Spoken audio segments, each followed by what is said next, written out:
네, 오늘은 창세기 강의 몇 번째 시간이죠? 네, 5번째 시간입니다.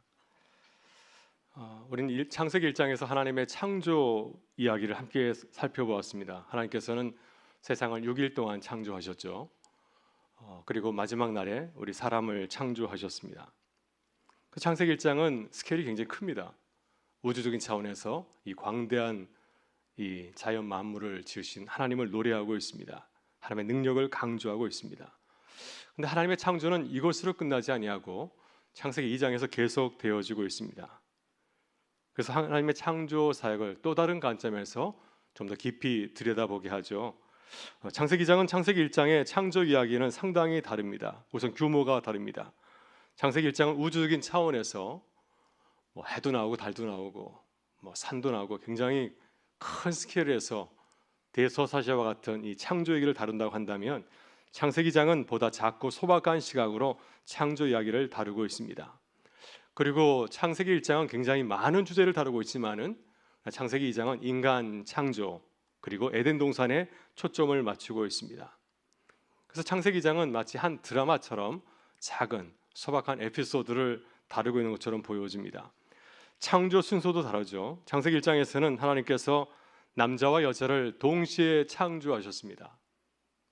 그러나 창세기 2장에서는 남자가 먼저 창조되고 그리고 여자는 남자의 갈비뼈로 창조가 됩니다. 그리고 식물과 동물도 창세기 1장에서는 먼저 창조되고 마지막에 하나님께서 사람을 창조하신 것처럼 보이지만 창세기 2장에서는 아담과 하와를 먼저 만드시고 그리고 필요하기 때문에 동물과 식물도 만든 것처럼 보입니다. 그래서 어떻게 보면은 창세기 1장과 2장은 서로 순서가 다른 것처럼 그렇게 보일 수도 있습니다. 하나님에 대한 묘사는 어떤가요? 창세기 1장과 2장은 전혀 다르죠. 창세기 1장에서 하나님은 하나님의 이름은 엘로힘이라고 소개하고 있습니다. 하나님은 전능하고 초월적인 창조주로 나타나고 있고요. 또 권위 있는 말씀을 가지고서 세상을 창조합니다. 빛이 있으라 하면은 그 말씀에 따라서 피조물이 생겨나지 않습니까? 창세기 2장에서 하나님은 여호와 하나님으로 이름이 나타나고 있습니다. 그리고 사람과 가까이 지내시는 멀리 떨어진 것이 아니라 가까이 계신 하나님으로 묘사가 됩니다. 하나님께서는 사람을 창조하실 때에도 말씀으로 사람아 나오거라 이렇게 말씀하신 것이 아니라 서로 직접 흙으로 빚으시고 그리고 그 코에다가 숨을 불어넣어서 살아있는 생명체가 되게 하였습니다. 이처럼 창세기 1장과 2장은 하나님의 창조 이야기를 서로 다르게 조명하고 있습니다. 겉보기에는 서로 다른 이야기처럼 보입니다. 왜 이렇게 다를까? 이렇게 오해할 수도 있지만 그러나 이것은 하나님의 창조를 서로 다른 관점에서 보여주고 있는 겁니다. 창세기 1장은 하나님의 그 창조의 거대한 세계, 하나님의 능력의 강조점을 맞추고 있다고 한다면 창세기 2장은 하나님과 인간의 관계, 하나님의 특별한 사람 창조에 대해서 그 크신 하나님이 우리와 어떤 관계가 있는가 하는 것을 보다 사실적으로 묘사를 하고 있는 겁니다. 이것은 사복음서와 예수님의 생애를 서로 다른 관점에서 조명하는 것과 아주 유사합니다. 여러분 사복음서가 예수님 이야기를 다 다루고 있지 않습니까? 근데 사복음서는 예수님 이야기를 다루지만 똑같지는 않습니다. 조금씩 다르지 않습니까? 특히 공간복음서 마태, 마가, 누가복음은 요한복음은 사복음서, 공간복음서는 예수님의 공생애와 십자가 사건을 바라보는 관점에서 차이가 있습니다. 공간복음서는 예수님을 고난의 메시아로 바라봅니다. 예수님께서 우리를 죄를 대속하기 위해서 고난의 길을 걸어가셨고 또 예수님께서는 십자가를 바라보면서 즐겁게 걸어간 것이 아니라 굉장히 고통스러워하지 않습니까?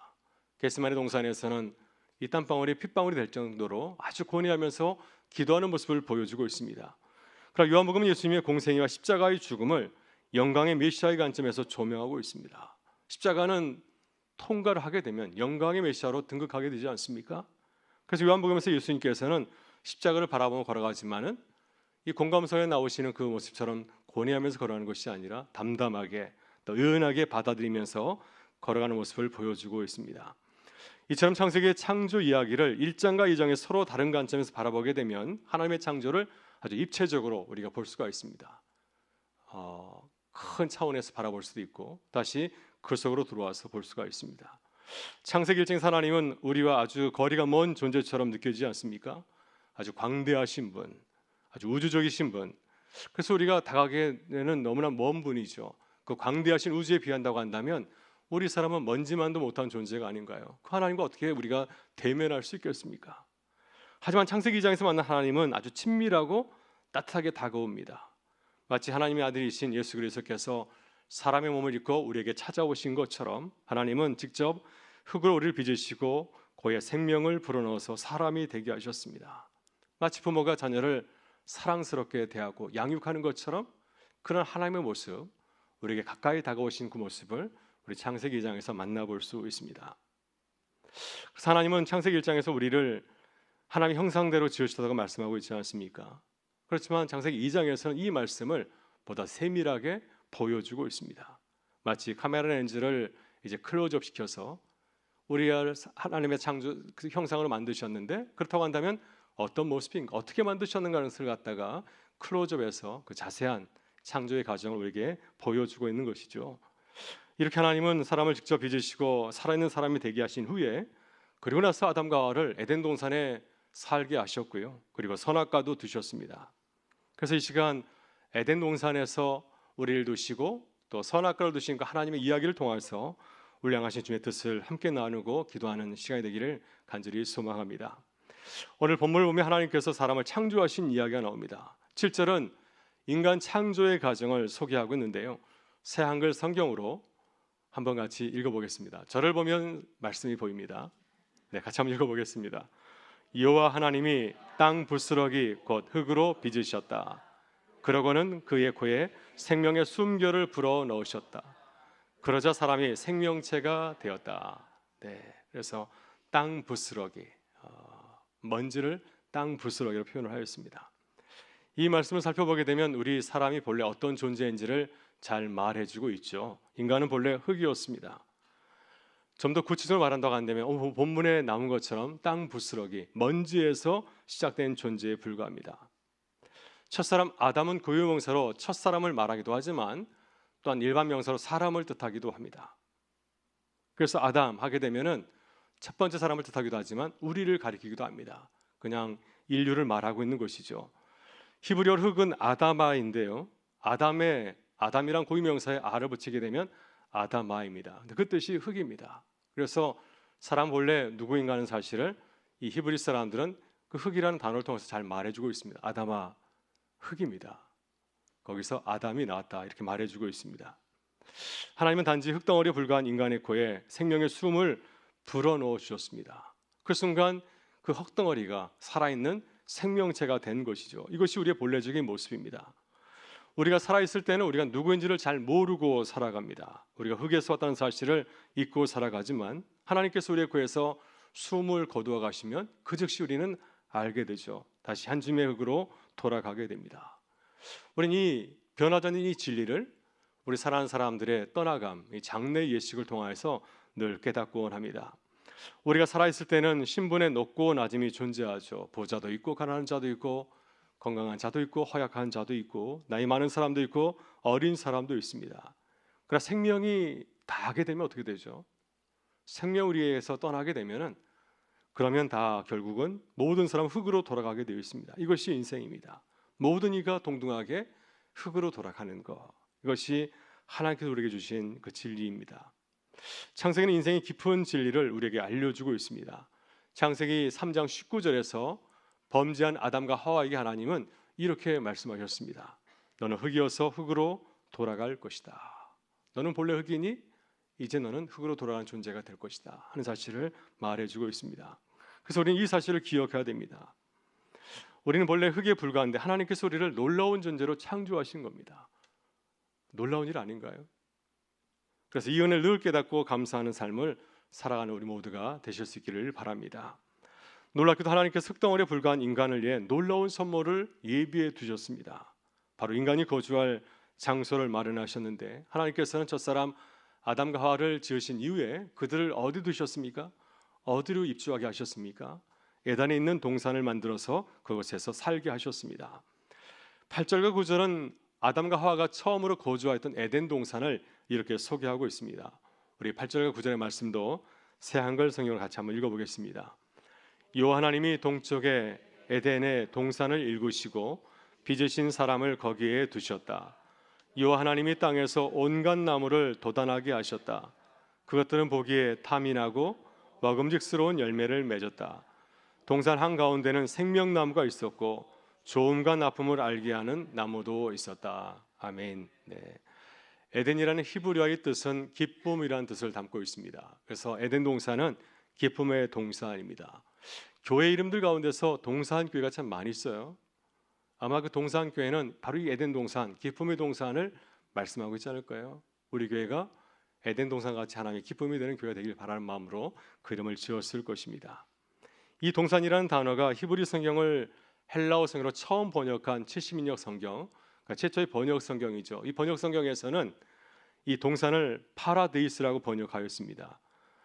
페르시아에서 왔던 에레어로 번역하였는데 이 단어가 나중에 낙원을 뜻하는 파라다이스로 이제 그 영어 단어가 나왔습니다. 하나님은 아담과 하와를 위해서 에덴 동산을 거주하기 좋은 장소로 만드셨습니다. 갖가지 나무가 자라게 하셨고 또 탐스러운 열매가 맺게 하셨고 또 그곳에는 생명나무와 선과 악을 알게 하는 나무도 있었습니다. 10절 이하를 보게 되면 하나님은 에덴 동산에 생명의 강물이 흘러넘치게 하였습니다. 강물이 흘러넘친다고 하는 것은 생명이 있고 그곳에 치유가 있다는 것을 말씀하고 있죠. 거기에 살만한 모든 것이 갖춰지고 있음을 이 강물을 통해서 잘 보여주고 있습니다. 이곳에서 4개의 강이 시작이 되었습니다. 우리가 잘 알고 있는 유브라데스 강도 나오고 있습니다. 이 강들이 메소포타미아 문명의 근원지가 되었죠.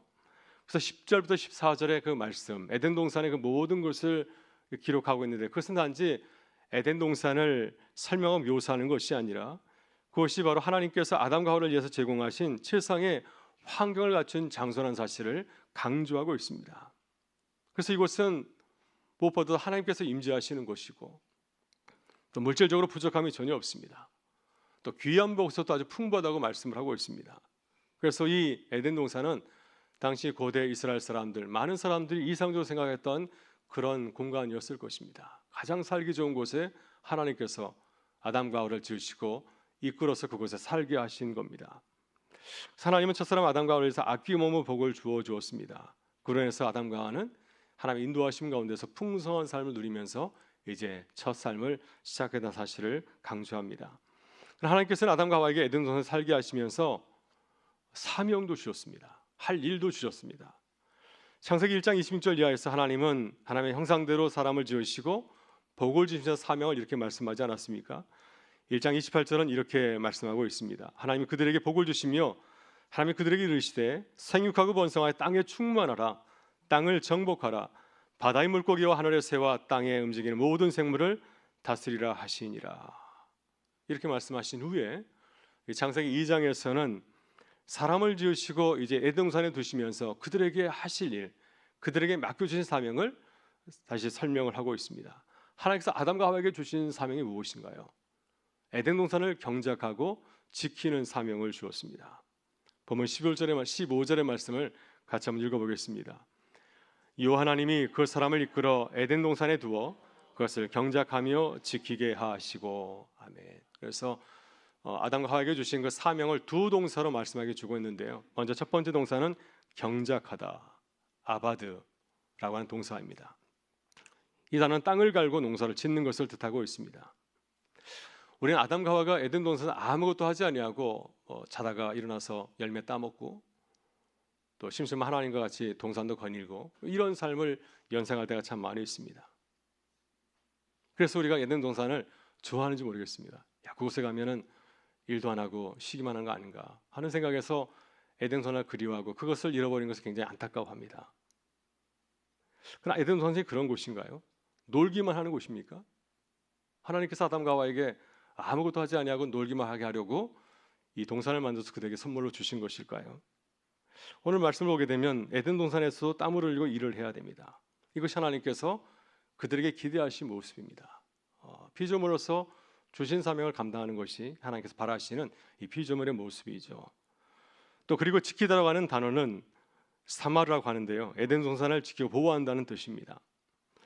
창세기 3장 24절을 보게 되면 아담과 하와가 범죄한 이후에 에덴 동산을 추방되었을 때 에덴 동산을 누가 지켰습니까? 천사들이 나드 하엘이라고 하는 하염검, 이렇게 검이 있으면 그 위에 불이 이렇게 도는 그 하염검을 가지고서 에덴 동산을 지켰다고 말씀을 하고 있습니다. 이처럼 하나님께서 아담과 하와에게 부탁한 사명도 무엇인가요? 천사들이 에덴 동산을 지킨 것처럼 에덴 동산에 있는 것들을 지키고 보호하는 일, 이것이 바로 아담과 하와에게 주신 첫 번째 사명이었습니다. 이렇게 하나님은 아담과 하와를 에덴 동산을 책임지고 지키는 전담 사역자로 위임하였습니다. 그들은 그 전에 일한 경험이 없습니다. 이런 전담 사역을 한 적이 없지만 하나님께서는 그럼에도 불구하고 그들을 신뢰하여서 에덴 동산 가장 좋은 것을 맡아서 경작하고 지키게 하는 그 임무를 맡기신 겁니다. 그래서 이 모든 것이 하나님께서 아담과 하와를 사랑하셨기 때문이고 또 그들을 존중하고 배려하셨기 때문에 이와 같은 은혜를 주신 줄 믿습니다. 하나님께서 아담과 하와에게 한 가지 주의사항을 주셨습니다. 다시 말해서 에덴 동산에서 모든 것을 자유로 다 할 수 있지만은 한 가지 침범해서는 안 될 금지 사항을 주었습니다. 그것이 무엇인가요? 그것은 동산 가운데서 선과 악을 알게 하는 나무를 먹지 말라는 명령이었습니다. 16절과 17절에서 하나님은 선악과에 대해서 분명히 말씀하시는데요. 우리 같이 한번 읽어보겠습니다. 요 하나님이 그 사람에게 명하여 이르시되 동산 각종 나무의 열매는 내가 임의로 먹되 선악을 알게 하는 나무의 열매는 먹지 말라. 내가 먹는 날에는 반드시 죽으리라 하시니라. 아멘. 네, 우리는 에덴 동산을 생각할 때마다 다 좋은데 이 선악과 때문에 마음이 불편할 때가 참 많이 있습니다. 만약 선악과가 없었다고 한다면 아담과 하와는 영원히 살 수 있었을 터인데 이런 생각하지 않습니까? 만약 그랬다고 한다면 우리는 태어나지 않았을 겁니다. 왜냐하면 하와가 출산하게 된 것은 범죄의 결과이고 형벌이기 때문이죠. 그래서 이 선악과를 생각할 때마다 아담과 하와를 원망하기도 합니다. 그들의 잘못 때문에 이 좋은 곳을 떠나게 된 것은 아닌가 하는 생각을 하게 되죠. 그렇다면 왜 하나님께서는 아담과 하와에게 이 선악과를 주셨을까요? 왜 그것을 만드시고 먹지 못하게 하셨을까요? 왜 선악과를 먹으면 죽게 하셨을까요? 성경 그 이유를 구체적으로 말하지는 않습니다.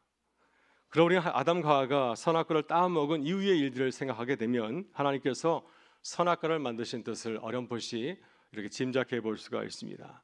아담과 하와는 선악과를 먹은 이에 그 책임을 누구에게 돌렸습니까? 자신에게 돌렸나요? 우리 하나님의 말씀을 읽고 이 선악과를 따먹었습니다 하면서 자신의 잘못을 고백하였습니까? 그들은 그렇게 하지 아니하고 하나님께 돌렸습니다. 하나님께서 아담에게 왜 너는 선과 악을 알게 한 나무의 열매를 따먹었냐 물었을 때 그가 어떻게 대답하였습니까? 아내에게 책임을 돌렸습니다. 하나님이 저와 함께하도록 주신 여자가 그 열매를 주길래 제가 먹었습니다. 자신 아내 때문에, 아내라고 말도 하지 아니하고 당신이 나에게 준 그 여자 때문에 내가 이것을 따먹은 것입니다. 하나님께 책임을 돌렸습니다. 하나님께서 하와에게 물으셨죠. 왜 너는 따먹었느냐 물었을 때 하와는 이렇게 대답하지 않았습니까? 뱀이 저를 속여서 제가 먹었습니다. 자신에게 책임을 돌린 것이 아니라 다 다른 대상에게 책임을 돌렸고 궁극적으로는 하나님께 책임을 돌리고 있습니다. 하나님께서 아담과 하와에게 선악과를 금지하신 이유가 바로 여기에 있습니다. 만약 선악과를 먹으면 선과 악을 기준을 하나님이 아니라 자신에게 두는 그런 결과를 가져오기 때문이죠. 만약 인간이 선악과를 먹고 스스로 선과 악을 판단하게 되고 또 하나님에게조차 자신이 가지고 있는 기준을 가지고서 하나님의 선과 악을 판단한다면 어떤 일이 벌어지게 되겠습니까? 어떻게 인간이 하나님을 향해서 당신 나쁘다라고 말할 수 있겠습니까? 만약 피조물이 창조자 하나님을 향해서 선악을 판단한다면 그것은 피조물의 한계를 넘어서는 거 아닌가요? 그것은 하나님께서 가장 미워하시고 싫어하시는 교만하고 아주 악한 행위입니다. 그래서 하나님께서는 아담과 하와에게 선악과를 먹지 말라고 명령하신 것이었습니다. 그러나 근본적으로 하나님께서 선과 악을 만드신 것은 아담과 하와에게 피조물로서의 한계를 깨닫게 하시기 위해서였습니다. 아담과 하와는 창조주가 아니라 피조물이라는 사실을 깨닫게 하시려고 이 선악과를 만드신 거죠. 이 사실을 기억해야 우리가 창조주가 아니라 피조물이라는 사실을 알고 있어야 우리 자신의 존재에 걸맞게 살아가지 않겠습니까? 내가 누구인지도 모른다고 한다면 어떻게 살아가겠습니까? 그래서 아담과 하와는 창조주가 아니라 에덴 동산을 지키고 있는 자이지만 에덴 동산의 주인이 아니라 청지라는 사실을 알게 하시려고 그 에덴 동산에 선악과를 두신 것입니다. 만약에 에덴 동산에서 모든 것을 다 할 수 있고 금지사항이나 형벌이 없다면 어떻게 될까요? 완전한 자유만 있고 제한이 없는데도 불구하고 과연 인간이 그곳에서 자신의 본분을 지키며 살아갈 수 있을까요? 아마 처음에는 그럴지 모르지만 시간이 지날수록 그러지 않을 겁니다. 시간이 지나면 전자 자신이 에덴 동산의 주인인 것처럼 행세하고 살아가지 않겠습니까? 그리고 결국에는 하나님까지 좀 무시하게 될 겁니다. 그래서 하나님께서는 아담과 하와가 이 피조물의 신분과 관계를 항상 기억하고 깨닫게 하시려고 에덴 동산 정 가운데 이 선악과를 두신 것이죠. 그래서 그들은 매일 그 나무를 바라보면서 자신이 피조물의 사실을 되새기게 하였습니다. 그래서 이것은 구약 시대에는 율법과 같다고 저는 생각이 듭니다. 또 신약 시대에는 십자가의 복음과 같은 의미를 지니고 있죠. 왜냐하면 우리는 이것을 통하여서 우리의 신분을 기억하기 때문입니다. 율법을 통하여서 또 주님께서 우리를 위해서 돌아가신 이 십자가의 복음을 통하여서 내가 누구인지를 분명히 깨닫게 되기 때문이죠. 그러니 선악과는 우리에게 불편한 존재가 아닙니다. 오히려 우리를 지키고 보호하는 경계선과 같은 역할을 하고 있습니다. 하나님과 우리가 어떤 관계를 맺고 있는지 그 경계를 보여주는 겁니다. 우리가 하나님의 피조는 사실을 기억하게 해주는 바운더리와 같습니다. 예수님께서는 신약 성서에 있는 마태복음에 있는 포도원 품꾼 비유를 통해서 선악과를 주신 이유를 깨닫게 하시는 것 같아요. 여러분 포도원 품꾼 비유를 잘 알고 계시죠? 포도원 주인이 시장에 나가서 품꾼들을 이렇게 데려오지 않습니까? 그래서 뭐 시간에 따라서 마지막에는 포도원 닫기 1시간 전에도 가서 이 품꾼들을 다 데려왔습니다.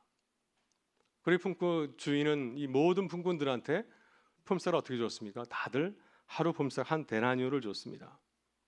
근데 나중에 가장 먼저 온 품꾼은 어떻게 하였나요? 주인에게 불만을 품고 항의하였습니다. 자신의 베푼 은혜는 기억하지 못하고 주인을 향해서 악한 주인처럼 대들고 또 저항하고 항의하지 않았습니까? 이것은 그들이 주인의 뜻을 무시하고 마치 그들이 주인인 것처럼 착각하였기 때문이죠. 바로 이들의 모습이 아담과 하와의 모습입니다. 하나님의 놀라운 은혜를 잃어버린 인간의 모습을 잘 보여주고 있습니다. 그래서 하나님께서 우리를 지키시려고 또 우리를 보호하시려고 그래 우리가 살 수 있기 때문에 이 사실을 기억하게 하시려고 이 선악과를 주신 것입니다. 여러분 하나님 말씀이 우리에게 선악과와 같습니다. 우리 말씀을 통해서 하나님을 깨닫고 우리의 신분과 역할을 알게 되기 때문이죠. 그래서 주님의 말씀은 우리를 하여금 주님의 은혜 안에 거하게 하는 큰 은혜의 통로가 되는 것을 경험하게 됩니다. 하나님께서는 오늘도 우리에게 에덴 동산 같은 삶을 주신 줄 믿습니다. 물론 우리의 삶은 에덴 동산처럼 우리가 생각하는 것처럼 완벽하게 모든 것이 구비된 것은 아니지만 그러나 주님은 우리 자신을 알게 하는 말씀을 주셨습니다. 그 말씀을 통해서 우리를 구속하신 주님을 알게 하시고 또 우리가 주님의 은혜 가운데서 하나님의 자녀가 되었고 살아가는 기쁨을 우리에게 깨닫게 하신 줄 믿습니다. 그래서 우리가 날마다 이 말씀을 소중히 알고 또 가까이 하실 수 있기를 바랍니다. 이 말씀을 가까이 하는 것이 하나님의 은혜를 깨닫고 하나님의 자녀로 살아가는 놀라운 은혜를 누리는 비결인 줄 믿습니다. 그래서 이 말씀을 통해서 우리가 날마다 에덴 동산 같은 주님과 동행하는 귀한 삶을 누릴 수 있기를 주의 이름으로 축원합니다. 우리는 사순절을 보내고 있는데요. 우리도 함께 기도하게 될 때 주님 주신 은혜를 새롭게 깨닫는 은혜가 함께 할 수 있기를 간절히 바랍니다. 그래서 우리 삶에 분주하지만 다시 주님 주신 은혜를 깨닫고 감사함으로 우리에게 주신 사명을 다하는 우리 모든 성도들의 발걸음 될 수 있기를 주의 이름으로 축원합니다. 기도하시겠습니다. 참 좋으신 우리 아버지 하나님 감사합니다. 오늘 귀한 말씀을 통해서 주님의 사랑을 깨닫게 하시고 또 우리를 향하신 주님의 뜻을 알게 해주시니 감사합니다. 하나님께서 주신 말씀을 통해서 우리의 본분을 깨닫게 하시고 또 우리의 무딘 생각과 우리의 마음을 열어주셔서 항상 주님을 바라보며 주님의 은혜 가운데 거하게 하여 주시옵소서. 오늘도 함께 기도할 때 주님께서 성령 안에서 우리의 삶을 돌아보게 하시고 또 주님께서 가장 기뻐하시는 삶을 깨닫고 나아가는 복된 기도의 자리에 되기를 바라오며 예수 그리스도의 이름으로 기도드리옵나이다. 아멘.